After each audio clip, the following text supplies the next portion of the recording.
በስመ አብ ወወልድ ወመንፈስ ቅዱስ አሐዱ አምላክ አሜን። የሰኔ ወር ድርሳነ ሚካኤል።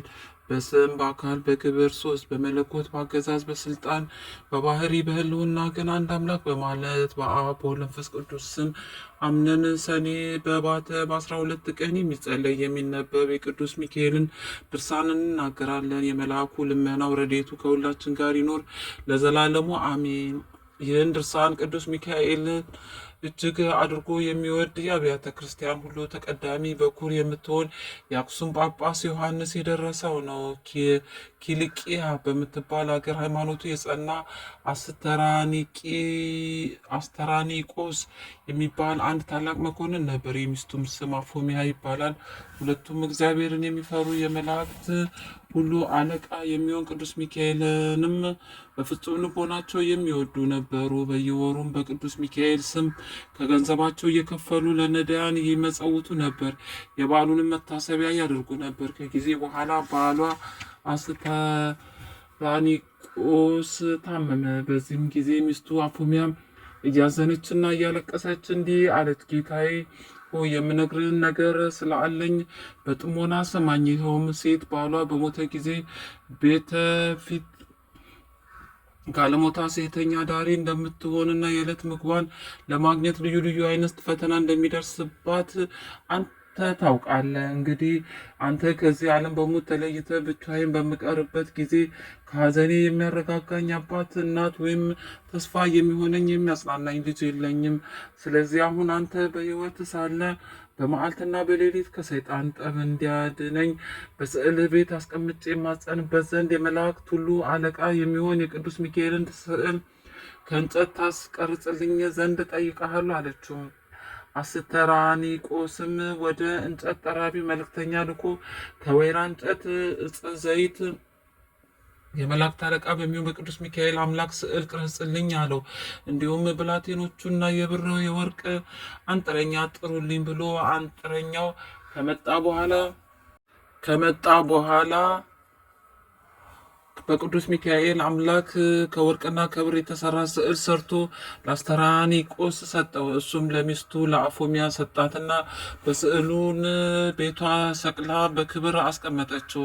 እንደተባለው በኋላ ሞቶ ነፍሱ ወደ ሰማይ ካረገች በኋላ ከዚህ ዓለም ተግባር በመራቅ በፍጹም ልቦና የእግዚአብሔርን ተገዥ ሆነች። በመዓልትና በሌሊትም በቅዱስ ሚካኤል ስዕል ፊት እየሰገደች የመላእክት ሁሉ አለቃ ቅዱስ ሚካኤል ሆይ ጠብቀኝ፣ ለሁል ጊዜም ከኔ አትለየኝ፣ ይቅር ትለኝ ይምረኝም ዘንድ ወደ እግዚአብሔር ጸልይልኝ እያለች ትጸልይ ጀመር። በጎ ስራዋንም ከዕለት ወደ ዕለት ከፍ እያለ ሄደ። ለነዳያንና ለችግረኞች ምጽዋትን መስጠትንም የዕለቱ ተግባሯ አደረገች። ይህንንም በጎ ስራዋን የተመለከተ ሰይጣን በምቀኝነት ተነሳሳባት። በብዙ ብስጭትና ደም ፍላት በሴት ባልቴቶችና በሕፃናት ተመሰሉ። በብዙ ሰራዊት ሰይጣናት ታጅቦ ወደ እሷ መጥቶ በቤቷ አጥር ደጃፍ ተቀመጠ። ከዚያም የምትረዳትን ገረዷን አፎሚያን ጥሪልኝ አላት። ገረዲቱም አፎሚያን ካለችበት ሄዳ ብዙ ሕፃናትን ያስከተሉ የሴት ባልቴቶች ከሁለተኛው በር ተቀምጠዋል አለቻት። ከዚያም በኋላ አፎሚያ ማን ይሆን በማለት እየተጠራጠረች ወጣችና የመላእክት አለቃ የሚሆን የቅዱስ ሚካኤል ስዕል ወዳለበት ቤቷም ይገባ ዘንድ ጋበዘችው። እንደዚሁም በበሯ አጠገብ የተቀመጡትን አረጋውያን ሴቶች እናቶቼ ሆይ በረከታችሁ ረድኤታችሁ ይደረሰኝ ዘንድ ኑ ከቤት ግቡና ጸልዩልኝ። የመላእክት አለቃ የቅዱስ ሚካኤልም ስዕል ተሳለሙ። ጌታዬ አስተራኒቆስ ከመሞቱ አስቀድሞ ለሱ አደራ ሰጥቶኛልና አለቻቸው። ጌታዬ ከሞተ ወዲህ ግን ልጅም ቢሆን የወንድ ጾታ ያለው ሰው ከቤቴ ገብቶ ስለማያውቅ ምናልባት ከመካከላችሁ ወንድ ቢኖር ከቤት እንዳትገቡ በእግዚአብሔርም ስም አምላችኋለሁ አለቻቸው። በመበለት ተመስሎ የመጣ ዲያብሎስም ወደ ቤት እንገባ ዘንድ አንችልም፣ በአንቺም የጸሎት ቤት ተገኝተን ልንጸልይ አይገባንም፣ ወደ አንቺ ከመምጣታችን አስቀድሞ ስለ አንቺ ስለኛም ባለንበት ቦታ ጸልየናል አላት። ነገር ግን እኔ የምነግርሽን የማትሰሚ ከሆነ ይህ ሁሉ ጾምሽና ጸሎትሽ ምን ይጠቅምሻል? በጾምና በጸሎትሽ ብዛት የተነሳ ካለ እድሜሽ ትሞቻለሽ። ለስንቱስ ችግረኛ ድሃ ነው ገንዘብሽን የምትበትኙ። ይህ አድራጎት ከመሞትሽ በፊት ከድህነት ላይ ስለሚጥልሽ የሚቀብርሽ እንኳን አታገኝም። እንዲሁም ደግሞ ባሌ ወይም ጌታዬ ከሞተ ወዲህ የወንድ ጾታ ያለው ሰው ከቤቴ ገብቶ አያውቅም ትያለሽ። ነገር ግን መጽሐፍ እንደተናገረው ባል የሌላት ሴት ሁሉ በቤቷ ረድኤት በረከት የለም፣ በሕይወትም የመኖር ተስፋዋ የመነመነ ነው አላት። ዳግመኛም የምነግርሽ በጥሞና አዳምጪ። አስቀድሞ እግዚአብሔር ቅዱሳንን አዳምና ሔዋን ወንድና ሴት አድርጎ ፈጠራቸው። ዛሬም ይህንን ልነግርሽ የመጣሁት ያንቺን ፍቅር አገብሮኛ አይደለም። እህቴ ሆይ አንቺ ከዚህ ዓለም በሞት በተለየሽ ጊዜ የሚቀርብልሽን ገንዘብሽን የሚወርስ እንዲሁም ስምሽን የሚያስጠራና መታሰቢያሽን የሚያደርግ ልጅ ሳይኖርሽ በዚህ አይነት እንዴት መኖር ትችያለሽ? እነሆ አኖሬዎስ የተባለ ሰው ጠላቶቹ መንግስቱን ሊገለብጡ ሊቀሙት በተነሱበት ጊዜ በዚያ ዘመን ሚስቱ ስለመሞታ አውቃለሁ። ዛሬም እነሆ እሱ ሚስቱ ሊያደርግሽ ይፈልጋል። አፎሚያ ሆይ እንደ እኔ ሀሳብ ቢሆን እሱን ብታገቢ መልካም ነው። ምክንያቱም ብዙ የወርቅና የብር ጥሎች ጥሎ አንቺን እንዲያገባ ከእሱም ጋር በመንግስቱ ሁሉ ንግስት ሆነሽ እንድትኖሪ ወደ አንቺ ልኮኛልና አላት። አፎሚያም ለዳቢሎስ እንዲህ ስትል መለሰችለት፣ አባቴ ሆይ የጫንካውን ቆብ መልካም ነበር፣ ነገር ግን አነጋገር መልካም ያይደለ እጅግ የከፋና የሚያስቆጣ ነው። አትጹሙ፣ አትጸልዩ፣ ለነዳያን ለምስኪና መጽዋዕትን አትስጡ፣ አባት እናት ለሌላቸው ድሃ አደግ ልጆች እርዳታ አታድርጉ ብሎ የተነገረው የትኛው መጽሐፍ ነው? ሁለተኛስ ባል አግቢ እያልክ የምትመክረኝ ሴት ባሏ ከሞተ በኋላ ሌላ ባል እንድታገባ ወንድም ሚስቱ ከሞተች በኋላ ሌላ እንዲያገባ አንተ የሰራኸው ነው ወይስ ከመጽሐፍ ያገኘኸው? ከቶ በዚህ ሁሉ ነገር ልታስተኝ ትሞክራለህን? እኛስ ነቢዩ ዮናስ ታላቂቱን ሀገር ነነዌ እስከ 3 ቀን ትጠፋለች ሲል እግዚአብሔር አዟል ብሎ እንዳስተማራቸው ሰምተናል። የነነዌ ንጉሴን ሰምቶ ህዝቡንም ንስሐ እንዲገቡ፣ ጾም እንዲጾሙ፣ ጸሎት እንዲያደርጉ፣ መሐላ እንዲይዙ ባዘዘ ጊዜ ህዝቡን እንደ ትእዛዙ ስለፈጸሙ እግዚአብሔር ህዝቡን ይቅር ስለአለ ነነዌ ከጥፋት ዳነች። ሐዋርያውም ጳውሎስ በጊዜ ንስሐ ግቡ፣ ጹሙ፣ ጸልዩ እያለ አስተምሯልና። እንዲሁም ጌታችን አምላካችን ኢየሱስ ክርስቶስ አንድ ባለጸጋ መጥቶ መምህር ሆይ ምን ሰርቼ መንግስተ ሰማያትን ልወርስ እችላለሁ ብሎ ቢጠይቀው ሄደ ያለህን ሀብት ሽጥ እና ለድሃ ስጥ፣ ይህንንም ካደረግክ በኋላ መጥተህ ተከተለኝ እንዳለው በቅዱስ ወንጌል ተናግሯል። ታዲያ እንዴት አንተ ሌላ ባል አግቢ ብለህ ትመክረኛለህ? እኔ ግን የማውቀውን ልንገር። ለእርግብ ባሏ ከሞተ በኋላ ከሌሎች አዕዋፍ ጋር አትገናኝም። በጥፍሯ መላሷን ትሰነጥቃለች። ሌላ ወፍ እንኳን ሊቀርባት ቢፈልግ በታላቅ ጩኸት ጓደኞቿን ጠርታ ሁሉም ድተው የገደሉት የለምን? ስለምን አንተ 2 ባል አግቢ ትለኛለህ? ይህ ስራ የአረማውያን እንጂ የክርስቲያኖች ሕግ አይደለም። አንተ ርኩስ። ጠላቶቹ መንግስቱን ለመቀማት ሀገሩን ለመውረር እሱን ሊገሉት የተነሱበትን አኖሬዎስን ይህን አይነት እንደማይሰራ እኔ አስቀድሜ ያውቀዋል። አሁንም የመላእክት ሁሉ አለቃ የሚሆን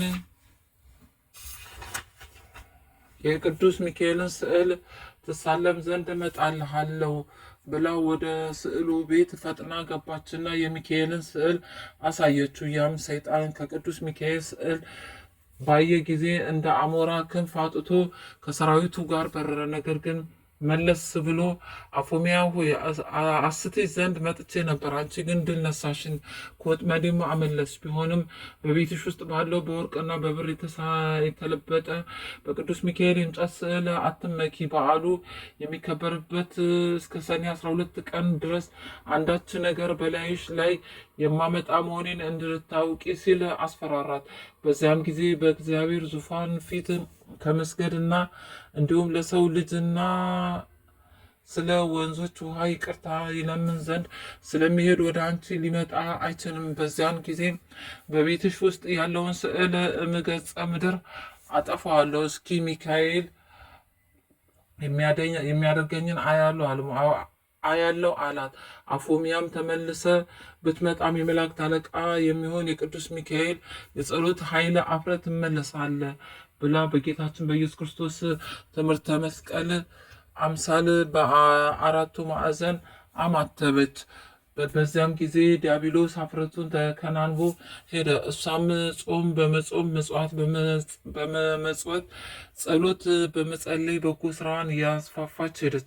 ከዚህም በኋላ ያ ሰይጣን የዓመቱ 10ኛ ወር በሚሆን በሰኔ 12 ቀን የቅዱስ ሚካኤል በዓል በሚከበርበት ዕለት በመላእክት አምሳል አስኬማ አክሊል አድርጎ በእጁ ትምህርተ መስቀል የሌለበት የወርቅ ዘንግ ይዞ በሌሊት ወደ እሷ መጣ። ከዚያም ወደ ቤት ገብቶ አፎሚያ ሆይ ሰላም ላንቺ ይሁን፣ እንዴት አለሽ? ዕጣንሽ፣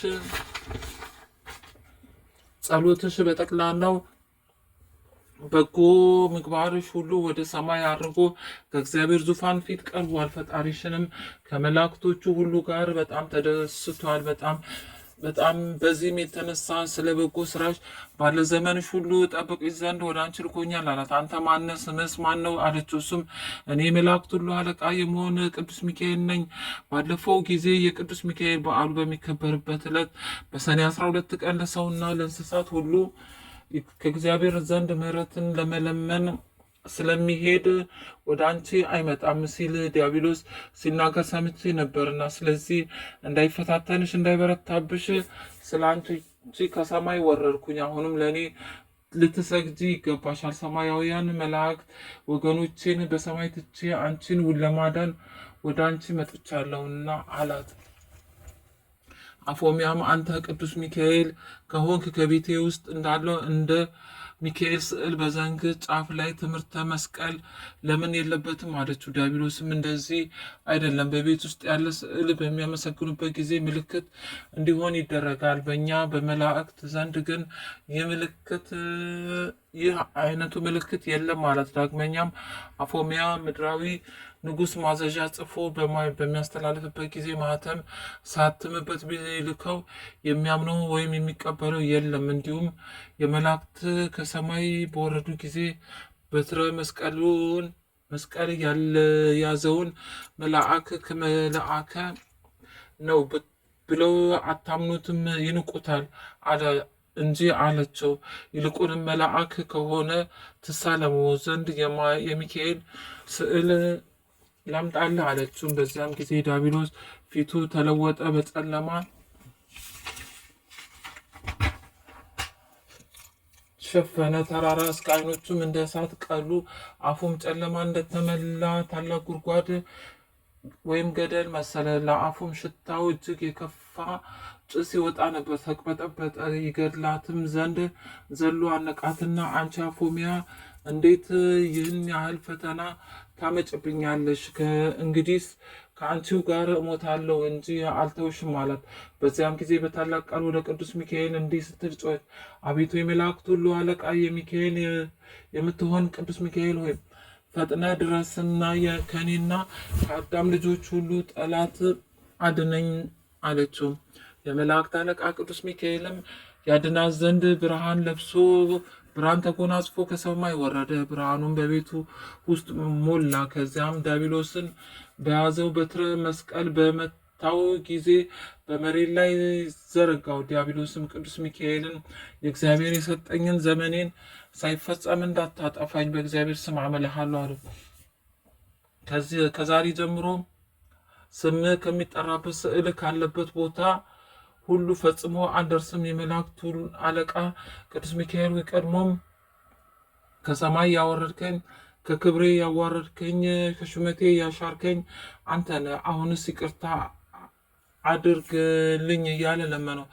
በዚያኑ ጊዜ ቅዱስ ሚካኤል ዲያብሎስን አሳፍሮ አዋርዶ ለቀቀው። ወደ አፎሚያም መለስ ብሎ ንዕድ ክብርት የሆንሽ የእግዚአብሔር ታማኝ አገልጋይ አፎሚያ ሆይ ጸሎትሽ፣ መጽዋዕትሽ፣ በጎ ስራሽ ሁሉ ወደ ሰማይ አርጓል፣ ከእግዚአብሔርም ዙፋን ፊት ቀርቧል።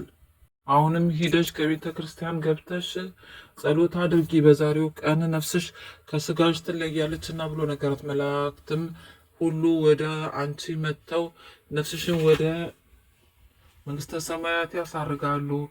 ከባልሽ ከአስተራኒቆስ ነፍስ ጋራም ለዘላለም በዛ አርፋ ትኖራለች አለት። ከዚህም በኋላ አፎሚያም ያየችው ቅዱስ ሚካኤል ወደ ሰማይ ያረገ። እሷም ንጹሕ ልብስ ለብሳ ወደ ቤተ ክርስቲያን ሄደችና የክርስቶስን ስጋና ደም ተቀበለች። ከዚህም ከጳጳሱ ዘንድ ቀረበችና አባቴ ወይ በዛሬው ቀን ወደ ቤት መጥተህ ቤትን ባርክልኝ፣ ቀሳውስትና ዲያቆናትንም መዘምራኑና አስከትለና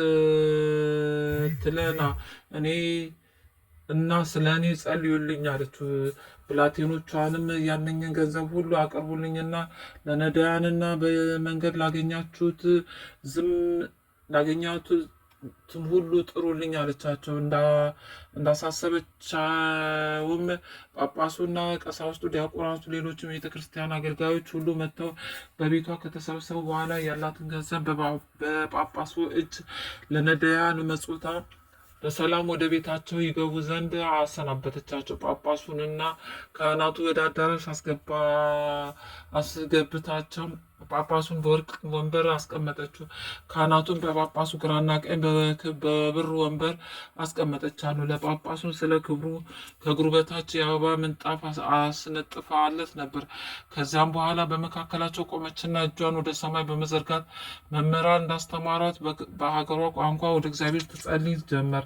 ጳጳሱንም አባቴ ሆይ የንስሐ ጸሎት ስጠኝ ብላ ልብሷን በመሬት ላይ አነጠፈችና ተንበረከከች። በዚያም ጳጳሱን ገንዘቤ ሁሉ በአንተ አማካኝነት ለእኔና ለባሌ ለአስጠራኒቆስ ለስማችን መታሰቢያ ይሆን ዘንድ ለነዳያን መጽውትልኝ አለችው። በዚያም ጊዜ እንዲህ የሚካኤልን ስዕል አምጣልኝ አለችና ካመጣላት በኋላ ተሳለመችና በፊቷ ላይ እንዳስቀመጠችው ያ ስዕል ከፊቷ ላይ ተነስቶ እንዳሞራ በሩ የመላእክት ሁሉ አለቃ የሚሆን በቅዱስ ሚካኤል ቤተ ክርስቲያን ገብቶ በቤተ መቅደሱ መካከል ያለ መሰቂያ ተሰቀለ። ከዚህም በኋላ የስዕል ለምልሞ መልካም ፍሬ አፍርቶ ስለተገኘ በዚህ ሀገር ታላቅ ደስታ ሆነ። በሀገሩም ሁሉ ያሉ ድውያን፣ ሕሙማን፣ ርኩሳን አጋንንት ያደረባቸው ቅጠሉን ቆርጠው በውሃ በታጠቡት ጊዜ ከደዌያቸው ይፈውሳቸው ነበር። ይህም እስካሁን ድረስ ይደረጋል። በዚያም ሀገር የመላእክት አለቃ ስለሚሆን በቅዱስ ሚካኤል ስም ብዙ ታላላቅ ታምራት ተደርጓል። እንደዚሁ የመላእክት አለቃ የሚሆን የቅዱስ ሚካኤል በረከት ንዕድ ክብርት የምትሆን የአፎሚያ ጸሎት ከሁላችን ጋር ለዘላለሙ ይኑር አሜን። ከጽንፍ እስከ ጽንፍ የሚበር ንስረ አርአያም የሚባል ዜማው ውዳሴ እንደማር የጣፈጠ ንዑድ ክቡር የሚሆን ቅዱስ ሚካኤል ያደረገው ታምር ነው። ወዳጁ ገብረ እግዚአብሔርን የጸሎቱን እኔንም ከነመላ ቤተሰቦቼ ከሲኦል ረግረግ ያውጣን። በዚህ ዓለም በሚመጣው ዓለም ከክፉ ነገሩ ይጠብቀውን። እርጉም ከሚሆን ከተኩላ አፍ ያድነው። ተንኮለኛ ከሚሆን ከሰይጣን ወጥመድ ይሰውረው ለዘላለሙ አሜን። ቆጵሮስ በምትባል ደሴት እግዚአብሔርን የሚፈራ የመላእክት አለቃ በሚሆን በቅዱስ ሚካኤል ጸሎት ክርስቲያናዊ ሰው ነበር። ከዕለታት አንድ ቀን ክቡር በሚሆን በቅዱስ ሚካኤል ስም ቤተ ክርስቲያንን መስራት ይገባኛል ሲል በልቡ አሰበና ፈጽሞ የምታምር ቤተ ክርስቲያን ሰራ። ሰርቶም ከጨረሰ በኋላ በልዩ ጌጥ አስጌጣት። ከዚህም በኋላ በቅዱስ ሚካኤል ስም የሰራትን ቤተ ክርስቲያን ይባርኩለት ያከብሩት ዘንድ ወደ አዲስ ኤጲስቆጶስ ካህናቱ መላእክት ላከ። ለክርስቲያኑ ማስመረቂያም ብዙ ድግስ ደግሶ ታላቅ በዓል አደረገ። ከዚህም ካህናቱ ዲያቆናቱ ምዕመናኑን ሁሉ የቅዱስ ሚካኤልን ቤተ ክርስቲያን በሚባርክበት ቀን በቤተ ክርስቲያኑ ተሰብስቦ ከቆሙት በኋላ ኤጲስቆጶሱ አንድ ሕጉ የቅዳሴ ጸሎት ጀመረ። በዚያችም ሀገር ጋኔን ያደረበት አንድ አይሁዳዊ ሰው ነበርና እሱ መላ አካላቱ ለምጽ ወጥተውበት የሚጨነቅ ጥርሱን የሚያፋጭ የሚሰቃይ በጽኑ ደዌ የተያዘ ነበር። ከጤናውም ብዛት ድናት የተነሳ ሰውነቱ ሁሉ እንደ ድንጋይ ደርቆ ነበር። የመላእክት አለቃ የቅዱስ ሚካኤል ቤተ ክርስቲያን የሚባረክበትና የሚቀደስበት ቀን እንደደረሰ በሰማ ጊዜ ከመኝታው ተነስቶ ልብሱን ለውጦ የክርስቲያን ልብስ በመልበስ ፍጹም ክርስቲያን መስሎ ከቤተ ክርስቲያን ገብቶ ከሕዝቡ ጋር ቆመ። ኤጲስቆጶስም ቅዳሴ ቤተ ክርስቲያኑ በፈጸመ ጊዜ የተቀደሰበትን ቅዳሴ ጸበል በቤተ ክርስቲያኑ ዙሪያና ግድግዳውን ሁሉ ሲረጭ ያ አይሁዳዊ በቆራጥ ልብስና በጽኑ ሃይማኖት ቅዳሴ ጠበሉን ተቀብቶ ራሱን ረጨ፣ ሰውነቱንም ሁሉ ታጠበበት። የመላእክት አለቃ ከሚሆን ከቅዱስ ሚካኤል ስዕል ፊት ከሚበራ የቀንዲል ዘይትም ወስዶ እንዲህ እያለ ተቀባ። አቤቱ ጌታዬ ቅዱስ ሚካኤል ሆይ ከዚህ ከጽኑ ደዌ ፈጥነ ፈውሰኝ። ከዚህ ሁሉ በሽታዬ ብታድነኝ ለቤተ ክርስቲያን ምን ያህል ተቀላቀለበት ንጹሕ የሆነ 20 ወቄት ወርቅ አሳጣለሁ። በጌታችን በኢየሱስ ክርስቶስ ስም ተጠምቄ ፍጹም ክርስቲያን ሆናለሁ። የወልደ እግዚአብሔርን ሰው መሆንን አምናለሁ። ስለ አዳምና ሔዋን ስለ ልጆቻቸውም ከሲል ከዳዊት ወገን ከተወለደች ከመቤታችን ከስጋዋ ስጋ ከነፍሷ ነፍስ ነስቶ መወለዱን በትክክል ተቀብዬ አምናለሁ ባለ የሕይወት ዘመኔ ሁሉ ለቤተ ክርስቲያን ሳገለግል እኖራለሁ አለ። ይህንንም ከተናገረ በኋላ እንቅልፍ አለውና በዚያች ሌሊት በዚያው በቅዱስ ሚካኤል ቤተክርስቲያን ውስጥ ተኝቶ አደረ። ከእንቅልፉም በነቃ ጊዜ ሰውነቱ ሁሉ በሙሉ ጤንነት ላይ ሆኖ ከለምጹ ተፈውሶ ከበሽታው ድኖ አገኘው። ከዚህም በኋላ በታላቅ ደስታ እግዚአብሔርን ቅዱስ ሚካኤልን እያመሰገነ ወደ ቤቱ ገባ። ያም አስቀድሞ ያስጨንቀው የነበረ ጋኔን ከሱ ተለይቶ ወጣ። በሰውነቱ ላይ ይታይ የነበረው ለምጽም ጠፋ። ፈጽሞ ከሰውነቱ ላይ አንዳችም የበሽታው አይነት የቀረ ስላልነበረም ፍጹም ጤነኛ ሆነ። ያም አይሁዳዊ ከጽኑ ደዌው ፈጽሞ በዳነ ጊዜ ለቅዱስ ሚካኤል ቤተ ክርስቲያን እሰጣለሁ ብሎ ቃል የገባበትን ያን 20 ወቄት ንጹሕ ወርቅ ሰጠ። በዚያውም ጊዜ ፈጥኖ ወደ ኤጲስቆጶሱ ዘንድ ሄደና ቅዱስ ሚካኤል ያደረገለትን ተአምራት ሁሉ ነገረው። ከለምጹም እንዳዳነውና ካደረበት ጋኔን እንዴት እንዳላቀቀው አስረዳው። ከዚያም የኤጲስቆጶሱን አባቴ ሆይ ከዛሬ ጀምሮ ክርስቲያን ሆን ዘንድ ፈቅዳለሁ። ስለዚህ አጥምቀኝና ከቅዱሳን ማህበር አንድ አድርገኝ፣ ደምረኝ እያለ ለመነው። ኤጲስቆጶስም እሺ ብሎ ከቤተሰቡና ከዘመዶቹ ጋር አጠመቃቸውና ክርስቲያን አደረገው። ከዚያም በኋላ ያ አይሁዳዊ ሰው በጸናች ሃይማኖት ጸንቶ በበጎ ስራ ተጠምዶ የቅዱስ ሚካኤልን ቤተ ክርስቲያን ለማገልገል ወሰነ። እንዲሁም በጨለማ ለነበሩ ሰዎች ብርሃን ወጣላቸው። በድንቁርና በቀቢጸ ተስፋ ለነበሩ ሰዎች እውቀት ተገለጸላቸው። በክህደት በኃጢአት ለነበሩ ንስሐ ተሰራላቸው፣ ሃይማኖት ተሰጣቸው ተብሎ በነቢይ እንደተነገረ ቅዱስ ሚካኤል ቀድሞ ከነበረበት ጨለማ ወደ ብርሃን እንዴት እንደመለሰውና ያደረገለትን ታምራት ሁሉ ለሕዝብ ሲነግር ኖረ። እንግዲህ ይህ አይሁዳዊ ከሚያሰቃየው ጋኔን ከሚያስጨንቀው ሕማመ ኃጢአት ድኖ አዳኝ የሚሆን የክርስቶስ ብርሃን እንደበራለትና የይቅርታ የቸርነት መላእክተኛ የሚሆን በቅዱስ ሚካኤል ጸሎትና ልመና ከአረማዊነት ወደ አማናዊነት እንደመለሰው አይነ ልቦናውንም አብርቶ የሥላሴን አንድነት ሦስትነት ለማወቅ እንዳስቻለው የወንጌል ልጆች የምንሆን እኛም በስዕለቱ በአማላጅነቱ አይለየን፣ በከንቱ እንዳንጠፋ ከሰይጣን ወጥመድ ያድነን ከሰራዊቱ ሁሉ ጋራ በቸርነቱ ይመግበን። ሰውን የሚያስቱ ሰራዊተ ሳጥናኤል አይተው ይሸሹ ዘንድ ሰይፈ ረድኤቱ ከጎናችን አይራቅ። ቅድሚያን የተሞሉ ወላዲያነ ሐሰት ሐሳውያን መሲሆች ከሆኑ ጥልቀቱ ከማይገኝ የተንኮላቸው ባህሪ እንዳንሰጥም ይጠብቀን። ከወጥመዳቸው እንዳንገባ በክንፈ ረድኤቱ ይሰውረን።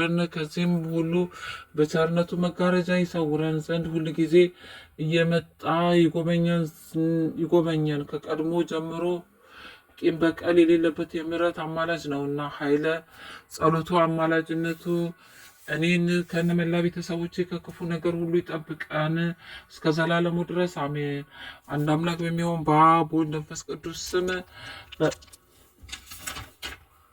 በማመን በባህሪ በህልውናው አንድ አምላክ ብለን አምነን ሰኔ በባተ በ12 ቀን የመላእክት ሁሉ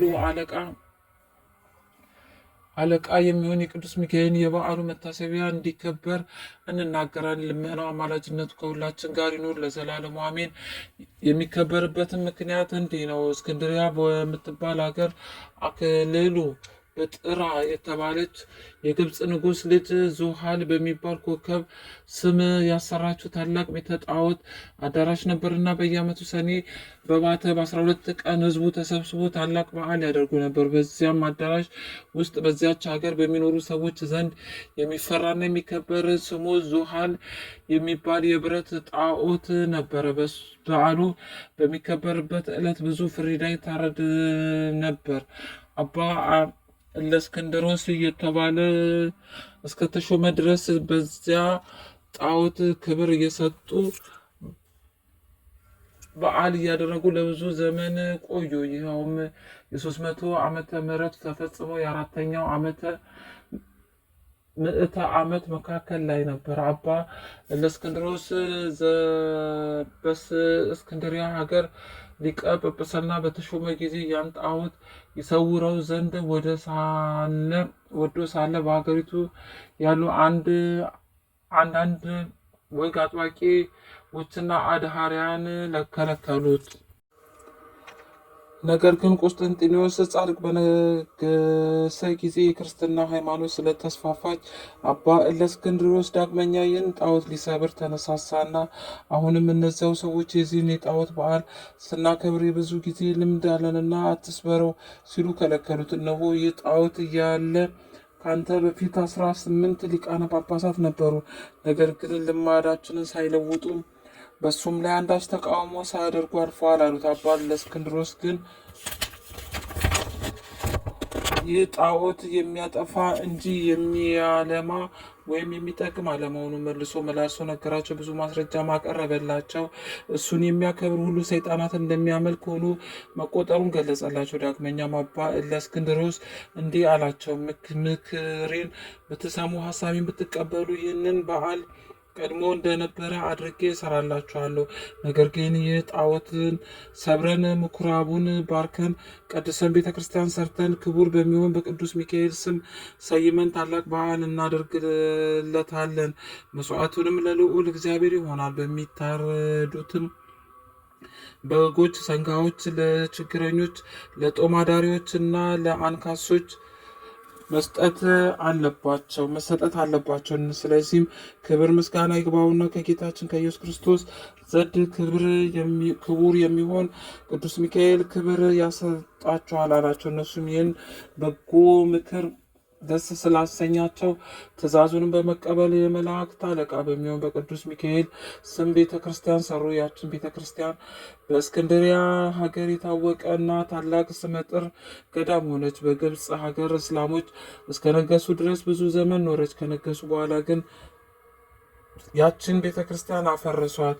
ይህም በዓል ከተሰራ ጀምሮ እስከፈረሰችበት ቀን ድረስ ንዑድ ክቡር የሚሆን የቅዱስ ሚካኤል በዓል የሀገሩ ሰዎች ሁሉ እየተሰበሰቡ ያከብሩ ነበር።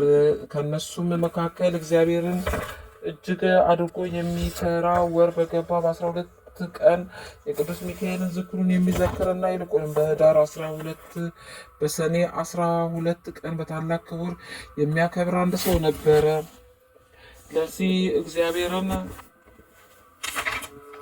ለሚፈራም ሰው ርኅራኄ የሌለበት በሱም ላይ ጥላቻ ያደረበት ባለጸጋ ጎረቤት ነበረው። የቅዱስ ሚካኤልን በዓል በሚያከብርበት ጊዜ ሁሉ ይዘብትበት ይሳለቅበት ነበር። ይህን እግዚአብሔርን የሚፈራ ሰውዬ በዚህ አይነት በጎ ስራ ብዙ ጊዜ ከኑሮ በኋላ ከዚህ ዓለም ድካም ያርፍ ዘንድ የሞቱ ጊዜ ቀረበ። ሚስቱም ጠርቶ በጎ ስራ ከመስራት ለድሃ ከመመጽወት ቸል አትበይ፣ የቅዱስ ሚካኤልንም በዓል በየወሩ ከማክበር አትወስኝ፣ ይልቁንም በጎ በህዳር 12 እና በሰኔ 12 ቀን ከፍ ባለ ስነ ስርዓት እንድታከብሪ አደራ እልሻለሁ አላት። በሚሞትበትም ጊዜ ሚስቱ ጸንሳ ነበር። ይህም ሰው በሰላም አረፈና ወደ ፍጹም መንግስተ ሰማያትን ወረሰ።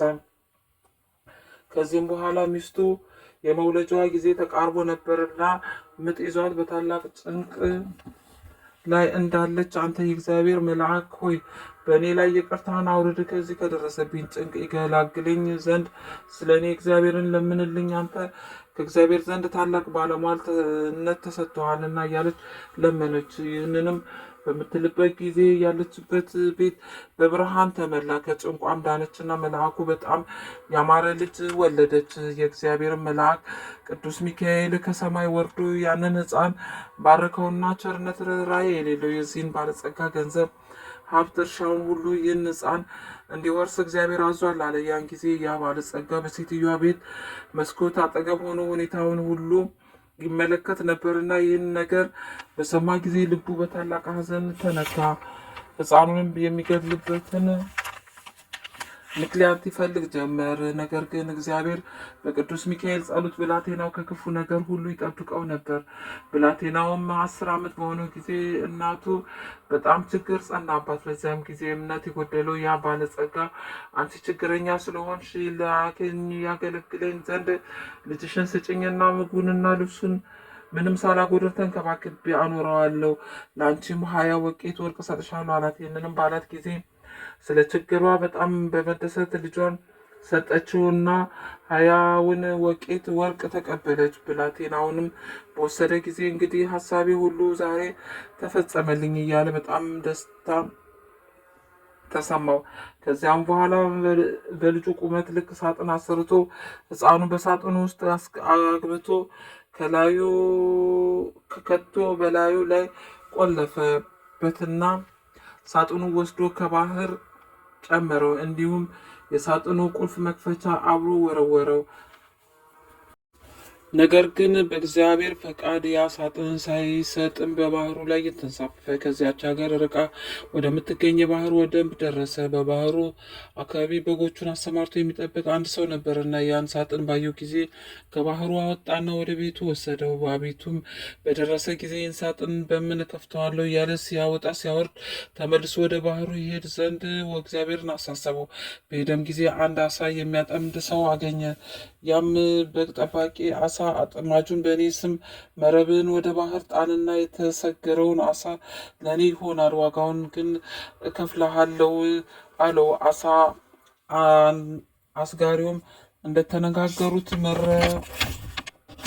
መረቡን ከባህር ቢጥል ታላቅ አሳ ተያዘና ለሰውየው ሰጥቶት ዋጋውን ተቀበለ። እሱም ያን አሳ ከቤተሰቦቹ ጋር ጠብሶ ይበላ ዘንድ በችኮላ ወደ ቤቱ ሄደና የአሳውን ሆድ ቢሰነጥቀው የዛን ሳጥን ቁልፍ መክፈቻ አገኘ። በዚያም ጊዜ ይህ መክፈቻ በዚህ ሳጥን ቁልፍ መክፈቻ መሆን አለበት ሲል አሰበና ቁልፉን በመክፈት ቢሞክር ወለል ብሎ ተከፈተ። በዚያም እየተደነቀ ሳለ ሳጥኑን ቢከፍተው ያ ባለጸጋ ሊገድለው ያሰበውን ሕፃን በሳጥኑ ውስጥ አገኘው። ባየውም ጊዜ እጅግ ተደስቶ በባህር ውስጥ ስላገኘው ስሙን ባህራን ብሎ ሰየመው። እንደ ልጁ አድርጎ ይንከባከበው ዘንድ ወሰነ። ከባህራን ሀገር የበግ ጠባቂ ሀገር የ10 ቀን ጎዳና የሚያስኬድ ርቀት ነበረው። ከብዙ ዓመታት በኋላ ያ ባለጸጋ ሰው ከንግድ ከሀገሩ ወጣ። በጉዞም ላይ ሳለ ፀሐይ ስትገባ ከዚያ የበግ ጠባቂው ዘንድ ደረሰ። በግ ጠባቂውንም ወንድሜ ሆይ በአንተ ዘንድ የማድርበት ቢኖር ታሳድረኝ ዘንድ እለምንሃለሁ፣ ኪራዩንም እከፍልሃለሁ ብሎ ጠየቀውና ያ በግ ጠባቂ ወደ ቤቱ አስገባው። ባለጸጋው ገብቶ ጥቂት ካረፈ በኋላ በግ ጠባቂው ያን ብላቴና ባህራን ብሎ ሲጠራ በሰማ ጊዜ ልጅን ነውን ብሎ ጠየቀው። በግ ጠባቂውን አዎ፣ ይህ አሁን ጎልማሳ ሆኖ የምታየው ወጣት ገና ሕፃን ሆኖ ሳለ በሳጥን ተከቶ ከባህር ውስጥ ጠልቆ አግኝቼው ወስጄ አሳድጌዋለሁ፣ ልጄ ነው አለው።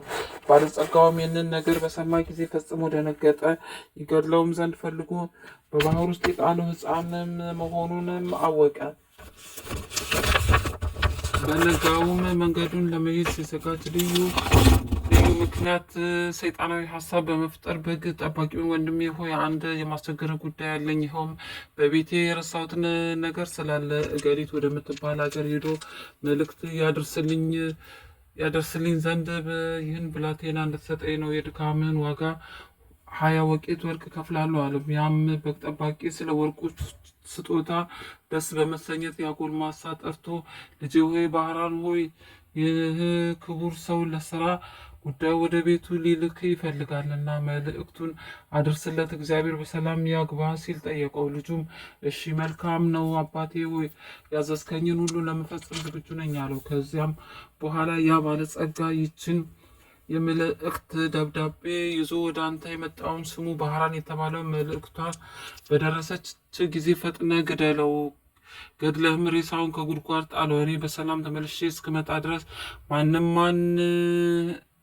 ማንምም ሚስጥርን አይወቅ የሚል ጽሑፍ ለሹሙ ጽፎ አዘጋጀ። እንዲሁም በሹሙና በሱ መካከል የሚተዋወቁበትን ማህተም በደብዳቤው ላይ አትሞ ለባህራን ሰጠው። ለመንገዱም የሚሆነውን ስንቅ ሰጥቶ ላከው። እሱ መልእክቱን ለማድረስ በሚጓዝበት ጊዜ ከቦታው ለመድረስ የአንዲት ቀን መንገድ ሲቀረው እነሆ ክቡር የሚሆን የመላእክት አለቃ የቅዱስ ሚካኤል በንጉሥ ጭፍራ አምሳል በፈረስ ተቀምጦ ወደ እሱ ደረሰና ወዴት እንደሚሄድ ጠየቀው።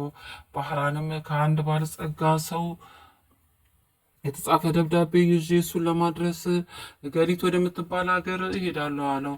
ንዑድ ክቡር የሚሆን ቅዱስ ሚካኤል እስቲ የመልእክቱን ደብዳቤ አሳየኝ አለው። ባለው ጊዜ ከግርማው የተነሳ ፈርቶ ሰጠው። መልአኩም ደብዳቤውን ላይ የተጻፈው መልእክተ ሞት ደምስሶ ከኔ ከባለጸጋ ገሌ የተጻፈ ይህን ይላልና ይህን መልእክት ይዞ ለመጣ ሰው ገሊት የምትባሏን ልጄን አጋቡት፣ ዳሩለት፣ በዱር የተሰማራውን ከብቱን በቤት ያለውን ሀብቴን በጠቅላላ የሚንቀሳቀስ የማይንቀሳቀስ ንብረቴን በሙሉ አውርሼዋለሁና እኔ እስክመጣ ድረስ አትጠብቁ። በሄድኩበት ሀገር የሚቆይበት ጉዳይ አለኝና በቤቴና በንብረቴ ላይ ሙሉ ስልጣን ሰጥቼዋለሁ። የወደደውን ያድርግ ዘንድ አትከልክሉ። ስለዚህም በእኔና በአንተ መካከል የምንተዋወቅባትን ምልክት አድርጌበታለሁ የሚል ጽሑፍ ጽፎ ሰጠውና እንግዲህ ወደ ባለጸጋው ቤት ሂድና ይህን መልእክት አደርስ፣ ነገሩ እንዳይገልጽብህ ከእኔ ጋር መገናኘታችን የመላእክቱን ጽሑፍ እንደ ለወጥኩልህ ለማንም አትንገር ሲል አስጠነቀቀው። ባህራንም እሺ ጌታዬ እንዳዘዝከኝ አደርጋለሁ ብሎ ጉዞውን ቀጠለና የዚያን የባለጸጋ ቤት እየጠየቀ ከደረሰበት በኋላ ደብዳቤው ለሹሙ ሰጠው። ያም ሹም ደብዳቤውን ተቀብሎ ሲያነብ የታተመበት ማህተም እውነተኛ መሆኑን ካረጋገጠ በኋላ እግዚአብሔር እንዳዘዘው በቤተ ክርስቲያን ደንብ የባለጸጋውን ልጅ በተክሊል አጋባው። የሰርጉን በዓል እስከ 40 ቀን ድረስ በታላቅ ደስታ አከበሩ። ከሰርጉን በዓል ፍጻሜ በኋላ ያ ባለጸጋ ሰው ከሄደበት ሀገር ወደ ሀገሩ ተመልሶ ገባና በቤቱ አካባቢ ሲደርስ የደስታና የዘፈን ድምፅ ስለሰማ ይህ የምሰማው ድምፅ ምንድን ነው ሲል ጠየቀ። ሰዎቹም ባህራን የተባለ ጎበዝ ካንተ ዘንድ ልጄን ዳሩለት የሚል ትእዛዝ አምጥቶ ልጅህን አግብቶ በሰርጉ ምክንያት ይዘፍናሉ፣ ይደሰታሉ። እነሆ እየበሉና እየጠጡ በቀንና በሌሊት እየዘፈኑ ሲደሰቱ 40 ቀን ሆኗቸዋል። በመላእክትም እንዳዘዝከው እንዳዘዝከው ገንዘብን የወንድና የሴት ባሮችን በጠቅላላ የሚንቀሳቀስና የማይንቀሳቀስ ንብረትን ሁሉ በሙሉ አስረክበውታል አሉ። ያም ባለጸጋ ይህን ቃል በሰማ ጊዜ ከድንጋጤው የተነሳ በታላቅ ቃል በጮኸ ከመሬት ላይ ተከስክሶ ሞተና ነፍሱን አጋንንት ተረክበው ወደ ሲኦል አወረዷት። ከዚህም በኋላ ባህራን የተባለ ያ ጎልማሳ ንዑድ ክቡር የሚሆን የቅዱስ ሚካኤልን በዓል በየወሩ እያከበረ ዝክሩን እየዘከረ ይኖር ጀመር። በዚያም ጊዜ በጉዞ ላይ ሳለ ተገልጾለት የሞቱን መልእክት ወደ ሕይወት የለወጠለትን ቅዱስ ሚካኤል እንደሆነ አወቀ፣ ተረዳ። ስለዚህም ንዑድ ክቡር በሚሆን በቅዱስ ሚካኤል ስም ያማረች የተዋበች ቤተክርስቲያን ሰራ። ስዕሉንም አሰርቶ በውስጧ ካስቀመጠ በኋላ ሕማሙንና ደዌያንን በመፈወስ በስዕሉ ልዩ ልዩ ታምራትን ተደረጉ። ባህራንም በዚህ ቤተክርስቲያን ላይ ማዕረግ ቅድስና ተሹሞ እስከ ዕለተ ሞቱ ድረስ የመላእክት አለቃ ቅዱስ ሚካኤልን ሲያገለግል ኖረ። እሱ አባቱና እናቱ በቤተሰቦቹ ሁሉ ስለ እሱ በቅዱስ ሚካኤል ጸሎትና ልመና የዘላለሙ ሕይወት ያለበትን ፍጹም መንግስተ ሰማያትን ወረሱ። በዚያም የእግዚአብሔር ወልድ ከሙታን ተለይቶ በተነሳበት ዕለት ቅዱስ ሚካኤል በእግዚአብሔር ዙፋን ፊት እየሰገደ እንዲህ እያለ ይማልዳል። አቤቱ ፈጣሪ ሆይ በምድረ ላይ ስሜን የሚጠሩ የመታሰቢያ ዝክር የሚዘክሩትን ትምርልኝ ዘንድ እኔ አገልጋይህን ከነመላ ቤተሰቦቼ መልእክተኛ እለምናለሁ። ቸርነትን ይቅርታ እሻለሁ። እውነት ስለሚሆን መሐላ አንተ ይቅር ባይ ነህና ክብር ምስጋና ይግባውና እግዚአብሔር እንዲህ ሲል ይመልስለታል። የመላእክቱ አለቃ ቅዱስ ሚካኤል ሆይ በሰማይ ያሉ መላእክት ይለምኑሃል። እነሆ እኔም እሳታዊውን በሚሆኑ ክንፎች እየታቀፍክም 3 ጊዜ ከሲኦል ነፍሳትን ታወጣ ዘንድ አዝሃለሁ። ሁሉን ለማድረግ እንድትችል ስልጣን ሰጥቻለሁ አለችው። የመላእክት አለቃ የቅዱስ ሚካኤልም ይህን የቸርነት ቃል በሰማ ጊዜ እጅግ ተደሰተ። እንዳዘዘውም በምድር ላይ መታሰቢያን የሚያደርጉትን ነፍሳት 3 ጊዜ በክንፉ እየታቀፋቸው የሊህም ነፍሳት ቁጥራቸው እጅግ የበዛ ስለሆነ ከእግዚአብሔር በቀር ቁጥራቸውን የሚያውቀው የለም። ወንድሞቼ ሆይ እንግዲህ ንዑድ ክቡር የሚሆን የቅዱስ ሚካኤልን በዓል በሚቻለን መጠን ከማክበር እንቆጠብ ዘንድ ምስጋና ይግባውና ጌታችን በቅዱስ ወንጌል እንደተናገረ ቀዝቃዛ ውሃ እንኳን ለሰጠው የሚጠጣው ሁሉ አያወጣምና ዋጋውን አያጣምና። አሁንም የእግዚአብሔርን ቸርነት እንለምን። የመላእክት አለቃ በሚሆን በቅዱስ ሚካኤል አማላጅነት ከሰማይ ወጥመድ እንዲያድነን ከጥቃት ሕማምን ከኛ ያርቅልን ዘንድ የምድርን ፍሬ ሁሉ እንዲያበዛልና በጎ ስራ ለመስራት የሚያስችል ኃይል ይሰጠን ዘንድ እንዲሁም ኃጢአታችን እንዲያስተሰርይልና ከኛ ወገን የሞቱትን ነፍሳቸውን በበጎ እረፍት ያሳርፍን ዘንድ የወጡትን አባቶቻችን ወንድሞቻችን በሰላም ወደ ቤታቸው ይመልሳቸው ዘንድ በመካከላችን ፍቅርን መሰርቶ በጸናች በቀናች ሃይማኖት እስከ ዓለም ፍጻሜ ያጸና ዘንድ ቅዱስ ፈቃዱ ይሁንልን፣ አሜን። ንዑድ ክቡር የሚሆን የመላእክት ሁሉ አለቃ ቅዱስ ሚካኤል ያደረገው ታምራት ሊቆጥሩት የማይቻል ብዙ ስለሆነ በእኛም ላይ ኃይል ረድኤቱን አድሮብን ይኑር እስከ ዘላለሙ ድረስ አሜን። በአብ በወልድ በመንፈስ ቅዱስ ስም አምነን በባህሪ በሕልውና አንድ አምላክ ብለን ክቡር ምስጋና ይግባውና በዛሬው ዕለት እግዚአብሔር ቅዱስ ሚካኤል በወገኖቹ በመላእክት ሁሉ ከክብሩና ከገናንነቱ ጋራ እንደሾመ እንናገራለን። ንዑድ ክቡር የሚሆን የመላእክት አለቃ ቅዱስ ሚካኤል ተአምራቱ ብዙ ነውና፣ ስለዚህ የቤተ ክርስቲያን ሊቃውንት በቅዱስ ሚካኤልን በዓል በየወሩ በየ12 ቀን እናክብር ዘንድ አዘውናል። ጸሎቱ በረከቱ ከኛ ጋር ከኔ ከፍቅርተ ማርያም ከነመላ ቤተሰቦቼ ጋር ለዘላለሙ ይኑር አሜን። በቸርነቱ ላይ ለሰው ታዛዥ ለሆነው በይቅር ባይነቱ ለታወቀው መልአክ ለቅዱስ ሚካኤል ሰላም እላለሁ። አስቀድሞ እግዚአብሔር ወደ ሰማይ ማድረግ በዚህ መልአክ የመለከት ድምፅ መነፋት እንደሆነ ዳግመኛ በሚመጣበት ጊዜ እንዲሁ ይሆናል። ዳግመኛም በዛሬው ዕለት ንዑድ ክብርት የምትሆን አፎሚያ የረፍቷ ቀንን እንደሆነ እንናገራለን። ይህችም ቅድስት አፎሚያ የተባለች ሴት አንድ እግዚአብሔርን የሚፈራ አስተራኒቆስ የተባለ ሰው ሚስት ናት። ይኸውም ሰውዬ ምጽዋትን የሚሰጥ 3 በዓላቶችን በየወሩ የሚያከብር ነበር። እሊህም በዓላት የመላእክት አለቃ የሚሆን የቅዱስ ሚካኤልን በዓል፣ ወር በገባ በ12 ቀን የእመቤታችን ቅድስት ድንግል ማርያምን በዓል፣ በየወሩ በ21 ቀን የጌታችን የኢየሱስ ክርስቶስ የልደቱ መታሰቢያ በዓል፣ በወር በገባ በ29 ሲያከብርና መታሰቢያቸውን ሲያደርግ ይኖር ነበረ። ይህም ሰው የሚሞትበት ቀን በደረሰ ጊዜ በሕይወቱ ሳለ የሚያደርገውን ምጽዋት እንዳታስቀር አዘዛት። ይልቁንም የሌን የ3ቱ መታሰቢያ በዓላት ስትዘክር እንዳታስተጓጉል አደራለት። እሷም በቤቷ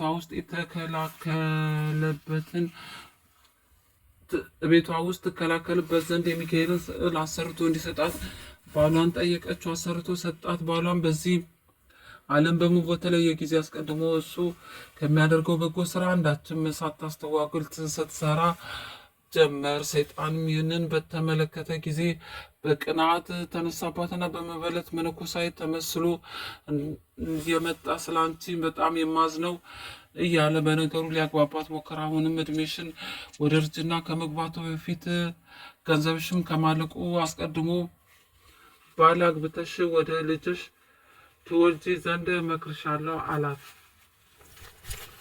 ቀጥሎም ባልሽ እንደሆነ መንግስተ ሰማያትም ወርዷንም ምጽዋታን አይፈልግም ባላት ጊዜ እሷም ከእንግዲህ ከሌላ ወንድ ጋር ላልገናኝ ለእግዚአብሔር የመሐላ ቃሌን ሰጥቻለሁና አላደርገውም ስትል መለሰችለት። እርግቦችና ቁራዎች እንኳን ባላቸው ከሞተ ሌላ ባል አያውቁም።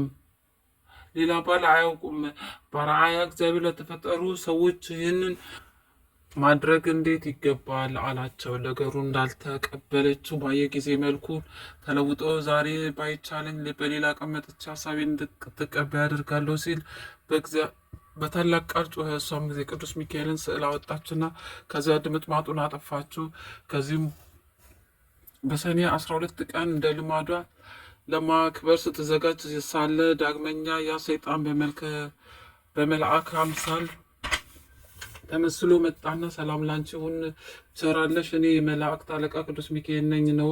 ገንዘብሽን በምጽዋት ማባከልሽ ትተሽ ከምዕመናን ወገን ለአንዱ ሚስት ትሆኝ ዘንድ እግዚአብሔር ወደ አንቺ ልኮኛል በሚል በዚህም ላይ ያለባትን የምትኖርበት ሴት መቅዘፊያ የሌለባት ወይም መልቋ እንደተቆረጠ መርከብ መሆኗን እወቂ አላት። ከመጽሐፈ ብሉያት ልዩ ልዩ ጥቅሶችን እያመጣ ተመለከተች።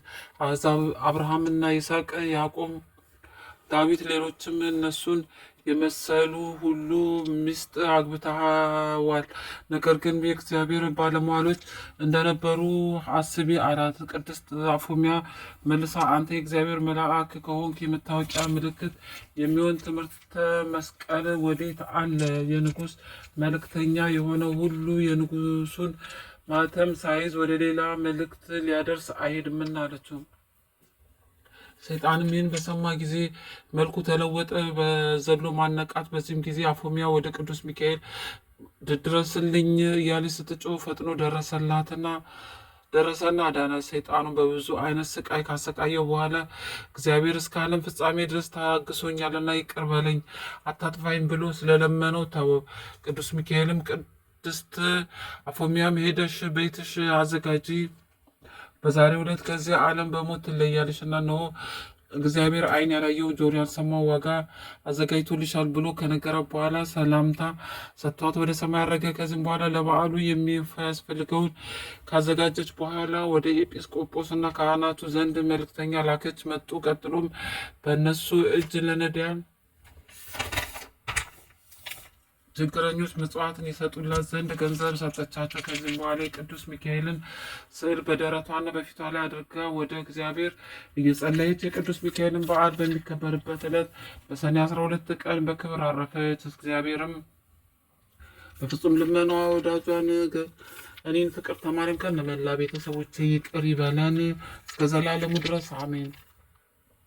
በጎ ምግባሯ ቀንቶ በልዩ ልዩ ተንኮል ለማሳት በተነሳሳበት ጊዜ በዛሬው ቀን እንደ ቀጠራት ዲያብሎስን ድል ለነሳችው ቅድስት አፎሚያ ሰላምታ ይገባል። የቅዱስ ሚካኤል ስዕል እየተሳለ ምች ከዚህ ዓለም ድካም የዘላለም እረፍት ወዳለበት በክብር አርፋለችና ዳግመኛም በዛሬው ዕለት ብፁዕና ንጹሕ የሚሆን ሰማያዊ ምስጢር የተገለጸለት ኢትዮጵያዊ ንጉሥ ላሊበላ ያረፈበት ቀን ነው። በዚህም ጻድቅ ንጉሥ ጸሎት እግዚአብሔር ይቅር ይበለን ለዘላለሙ አሜን። ከእንጨትና ከጭቃ ያይደለ በፈለገው አይነት ድንጋዮች እንደ ጭቃ እየተሳቡለት በመንፈስ ቅዱስ ጥበብ መቅደሶችን ለአነጸ ለንጉሱ ላሊበላ ሰላምታ ይገባል። ንግስቲቱም ነጋሲነቱ ምንስፍናውን ይጠይቅለት ዘንድ የነገስታትን የታላላቅ ሰዎች ታድላ የሚሆን ይህ ማር በተወለደበት ዕለት በንብ ተከበበ። በደገኛ ጻድቅ ትንቢት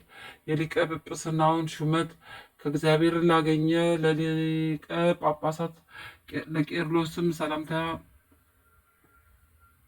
ሰላም እላለሁ። ከዚህ በኋላም ከዚህ ዓለም ስህተት በራቀ በዚህ መምህር ሳለ ትምህርትን ምእመናንን ለመለሙ ወይም በዙ ደቂቀ ወንጌልንም በረከቱ አሜን። አቡነ ዘበሰማያት ይትቀደስ ስምከ ትምጻእ መንግሥትከ ወይኩን ፈቃድከ በከመ በሰማይ ከማሁ በምድር ሲሳየነ ዘለለዕለትነ ሀበነ ዮም ወኅድግነ አበሳነ ወጌጋየነ ከመ ንሕነኒ ንኅድግ ለዘአበሰለነ ኢታብአነ እግዚኦ ውስተ መንሱት አላድኅነነ ወባልሐነ እምኩሉ ኩይስ መዛእከ ይእቲ መንግሥተ ኃይል ወስብሐት ለዓለመ ዓለም።